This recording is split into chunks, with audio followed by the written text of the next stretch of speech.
Fire service नि बुकजा आचुकथाय सुपुंना बागै सेबक नाहार जाग्रानि कक तंमानि फेवा 2025 बिसि पाइनानि नाय तंखा ताबक साक जरातै बुकजा आचुकथाय सुपुं जायगाखौ ताबक साक जरातै सेबक नाहार जायगाखौ वायरेवाय खादमा फुनुगलायखा खरां तिसलायखा हाइपनो याप्रि रमजाग्लिया दिनै आगस्ट दालनि 30 सालमारि तांसाल फायर सार्भिसनि बुकजा आचुकथाय सुपुंनानि ते सेबको नाहार जाग्रानि सानमुं सानै फायर सार्भिसनि डाइरेक्टरनो डेपुटेशन याफलायखा बेकार सिक्लारक सानमुं कायसा दाति दाति बुकजा आचुकथाय सुपुंगै सेबक नाहार जाग्रानि ओंथों हास्तनि मन्त्रियक्रा professor doctor Manik Saha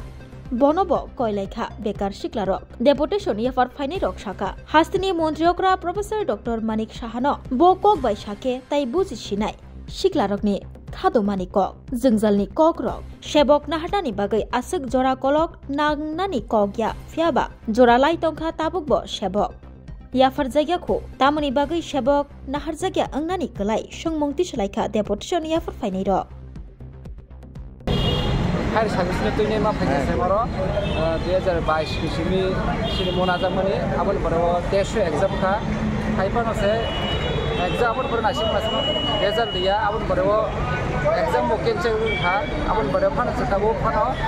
exam ना फिर एग्जाम ना फिर दमनि ना फान ना जगह मनि समर बार बार 3-4 बोसोर नि दखा ना फान सिमनो फुटिं खाजि गासिनो एग्जाम ना फान सिया कोन सफो माय बार बार मालाय खायबानि और डायरेक्टर टीम मा चेंज था लक्ष्य आइबन से कोन फान से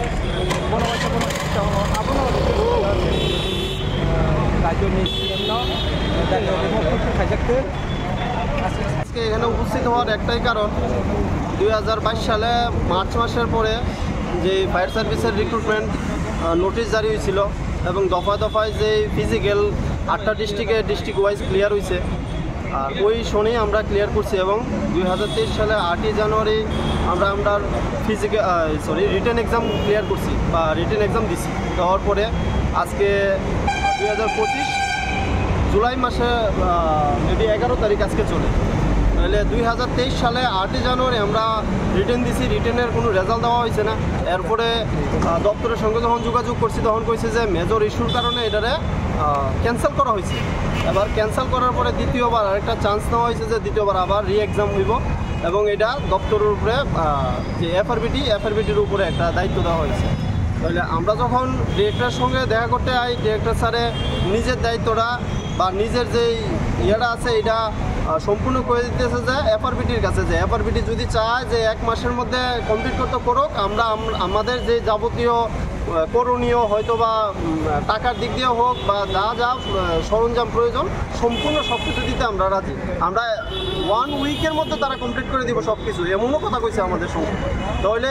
1 উইকের মধ্যে কমপ্লিট করতে হলে যদি তাদের কোনো অসুবিধা না হয় তাহলে এফআরবিটি কেন এমন তোর অসুবিধা হচ্ছে আমরা এই জিনিসটা জানতে চাই আমরা আমাদের যে মাননীয় মুখ্যমন্ত্রী রয়েছেন ওনার কাছে আমাদের রিকোয়েস্ট যে আপনি সদুত্তর দিন বা সদুত্তর একটু নজরদারি দেন যে এই বিষয়টা নিয়ে সেটা প্রত্যেকটি বার আমরা এখানে এসে উপস্থিত হই আর বারবার আমরা শুধু মুখ্যমন্ত্রীর কাছে রিকোয়েস্ট করি যে আমাদের এই ফায়ার সার্ভিসের রিক্রুটমেন্টটা তাড়াতাড়ি করুক কিন্তু আমরা কোনো ভালো দিক দেখতে পাচ্ছি না যে হ্যাঁ এটা কমপ্লিট হবে বা হচ্ছে এরকম কোনো কিছু দেখতে পাচ্ছি না আজকে 3 বছর হয়ে গেছে যে একটা ফায়ার সার্ভিসের রিক্রুটমেন্ট কমপ্লিট হতে তাহলে আমরা দেখছি যে ত্রিপুরা রাজ্যের মধ্যে একটা হিস্ট্রিক্যাল ব্যাপার হয়ে গেছে যে ফায়ার সার্ভিস বিষয় নিয়ে সেটা যে একটা 3 বছর যাবৎ ঝুলন্ত রয়েছে যে ধীরগতিতে কচ্ছপ যেভাবে চলে সেইভাবে আমাদের ফায়ার সার্ভিসটার প্রচেষ্টা চলতেছে তাহলে অন্যান্য যে কমপ্লিট যে কোনো ডিপার্টমেন্ট বলুক সব কিছুই ঠিকভাবে চলছে এবং ঠিকভাবে হচ্ছে আদার্স কিছু কিছু জিনিস রয়েছে যেমন জেল পুলিশ রয়েছে হয়তো বা আরও অন্যান্য দপ্তর রয়েছে সেটা আমি বলতে চাই না আমাদের যে রাজ্যে কিছুদিন আগে মিহিরলাল দেবনাথের একটা স্পট ডেট হয়েছে বা 5 ঘন্টা পরে ডেট হয়েছে দেখছে সবাই দেখেছেন কেমন একটা অবস্থা হয়েছে 5 ঘন্টা ধরে রেস্কিউ হয়নি তাহলে ওইখানে কি কর্মী স্বল্পতা একটাই জিনিস কর্মী স্বল্পতার কারণেই এরকম অবস্থা শিফটিং ডিউটি দিচ্ছে 3 শিফটিংয়ে একই পার্সন 3টা শিফটিং করছে তাহলে ওই ব্যক্তিটা কীভাবে গিয়ে সেটা আরেকটা রেস্কিউ করবে আমাদের জেনারেল নলেজ থাকা দরকার ওই বিষয়টা নিয়ে সেটা যে সাধারণ মানুষ যারা পরিশ্রম করে একটা শিফটিংয়ে পরিশ্রম করে তাকে দ্বিতীয় শিফটিং করানো হচ্ছে এবং ওই উইদিন ঘন্টার মধ্যে একটা অ্যাক্সিডেন্ট হয়েছে ওই পরিশ্রমের সময় হয়তো বা ডিউটি করার সময় ওইখানে গিয়ে সে কীভাবে আরেকটা রেস্কিউ করবে সেটা নলেজে থাকা দরকার। এবং আমি এর পাশাপাশি আরেকটা জিনিস একটু নলেজে দিতে চাই সবাইকে, যে মেডিকেল টিম ওইখানে থাকা দরকার ছিল, যেটা এই বিষয়ে আসে না। তারপরে আমি বলতে চাচ্ছি যে মিহিরলাল দেবনাথ যে মারা গেছেন, ওইখানে যদি কোনো মেডিকেল স্টাফ মেডিকেল টিম যদি যেত এই 5 ঘন্টার মধ্যে হয়তো কোনো না কোনো প্রকারে ওনাকে একটু সুস্থতার একটা দিক দেখাতে পারতো এবং রেস্কিউ করা যেত। আচ্ছা, যাই হোক, সেটা হচ্ছে আলাদা বিষয়। কিন্তু আমরা যা দেখতে পাচ্ছি যে আমাদের এই রাজ্যে আজকে 3 বছর ধরে এই ফায়ার সার্ভিসের প্রসেস ঝুলে রয়েছে। তাহলে আমরা যারা বেকার রয়েছি তারা কতদিন আর এই বেকারত্বের জীবন বাস করব, কতদিন এই রাস্তায় এসে প্রটেস্ট করব, কতদিন রাস্তার মধ্যে এবং ডিরেক্টর স্যারের সঙ্গে দেখা করব, তাদের সময় নষ্ট করব, আমাদের সময় নষ্ট করব। আমরা এফআরবিটির কাছে যাব, এফআরবিটির চেয়ারম্যানের সঙ্গে কথা বলবো। দফায় দফায় দেখা গেছে যে 3 থেকে 4 বার একটি দপ্তরের বা একটি যে এফআরবিটির চেয়ারম্যান পরিবর্তন হয়েছে এবং আমাদের যে পেছনে রয়েছে ফায়ার সার্ভিসের যে ডিরেক্টর চেঞ্জ হয়েছে দফায় দফায় 3 বার। তাহলে 3টি বার আমাদের 3টা ডিরেক্টর পেয়েছি।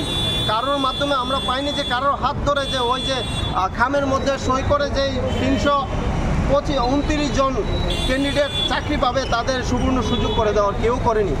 হয়তো কোনো না কোনো ব্যাপার রয়েছে। তাহলে আমরা তো সেটা চাই না। আমরা চাই আমাদের যেই 329 জনের যেই চাকরির ব্যাপারটা রয়েছে বা ক্যান্ডিডেট রয়েছে সেটা অতিলম্বে পূর্ণ করে আমাদের যেই বেকারত্ব জীবনটা রয়েছে সেটা দূর করুক। আমরা চাই না বারবার এখানে এসে ঝামেলা করতে, আমরা চাই না বারবার এসে কারোর সময় নষ্ট করতে, আমরা চাই না কোনো ডিরেক্টরের সময় নষ্ট করতে। আমরা আমাদের জীবনটাকে একদম ভালোভাবে ফ্লুয়েন্টলি চালাতে চাই। এবং আজকে দেখেছি ওনারা তো একদমই এফআরবিটির উপরে দায়িত্ব দিয়ে দিয়েছেন। ওনারা বলছে যে আমরা তো সম্পূর্ণ বলে দিয়েছি তাদের কাছে, তারা যত উইদিন 1 উইকের মধ্যে যদি তারা চায় যে এইখানে যা যা করণীয় তারা সব সরঞ্জাম তারা রেডি করে দেবে। তাহলে কার দেরি হচ্ছে? আমরা কার দিকে ছেড়ে থাকবো, কার কাছে বলবো বা কার দিকে আঙুল তুলে বলবো যে এই দপ্তরের গাফিলতি হয়তো বা, নাকি বলবো ডিরেক্টরের, নাকি বলবো এফআরবিটি? আপনারাই বলুন বা আপনারা একটু ভাবুন যে আমরা দীর্ঘ 3 বছর যাবৎ এই রাস্তায় একই জায়গার মধ্যে বারবার এসে এখানে দাঁড়াচ্ছি। তাহলে আমাদের জীবনের কি কোনো দাম নেই নাকি? আমরা দীর্ঘ 3-4 বছর যাবৎ যে রেলিটা হয়েছে, আমরা প্রায় 50,000 প্লাস পয়েন্ট রেলিটার মধ্যে অংশগ্রহণ করছি। এর মধ্যে কোয়ালিফাই হয়েছে মাত্র 1700। তারপরে এর মধ্যে আমরা যে রেলিটা কমপ্লিট হয়েছে, এই যে 1700 প্লাস পয়েন্ট কমপ্লিট হয়েছে। কোয়ালিফাইয়ের পরে আমরা যে সরকারের কাছে যে এরকম পর্যায়ে দাঁড়িয়ে গেছি, আমরা সরকারের কাছে অনুরোধের ভাষা কীভাবে অনুরোধ করলে যে সরকার শুনবো আমরা কথা, কোন ভাষা অনুরোধ করলে আমরা তো এর ভাষা হারাই ফেলা যে কীভাবে আমরা সাংবাদিকরা আছেন বিভিন্ন কনফারেন্সে আমরা কথা বলি সিএম স্যারের সাথে। তাহলে আপনারা একটু আমরা তরফের থেকে জিজ্ঞাসা করবেন যে আমরা কোন ভাষায় তাদের কাছে রিকোয়েস্ট করলে যে আমরা রিকোয়েস্ট অ্যাকসেপ্ট করবো। তাই না? আমরা এর 50,000 লোক কত টাফেস্ট ইন্টারভিউটা আমরা রিটার্ন করে কোয়ালিফাই করে আজকে এখানে দাঁড়াইছি। আমরা হকটার লাগিয়ে দিকে দাঁড়াইছি। আমরা এই হকের লাগিয়ে রোডের মধ্যে দাঁড়াইতে হইতেছে। আজকে এই সরকারের আমলে ডিজিটাল ত্রিপুরা সরকারের আমলে আমরা দাঁড়াতে হইতেছে। তো আমার একটাই অনুরোধ থাকবে আপনাদের কাছে যে আপনারা সিএম স্যারকে জিজ্ঞেস করবেন যে আমরা কী ভাষায় তাদের কাছে যে অনুরোধ করলে আমাদের অনুরোধটা রাখবে বা এফআরবিটি আমাদের অনুরোধটা রাখবে। তো আমার এতটুকুই বক্তব্য, আমরা একটু দেখবেন। আমরা তার সাপোর্ট তারা যা যা চাইছে আমরা দিয়ে দিচ্ছি, রুম চাইছে, স্টাফ চাইছে, দিচ্ছি। এরপরে তো বাকি যারা আছে আমরা সবসময় দিতেছি, ঠিক আছে, যে তাড়াতাড়ি মনে লেগে এবং আমরাও প্রচণ্ড করতেছি, স্টাফ চাইছি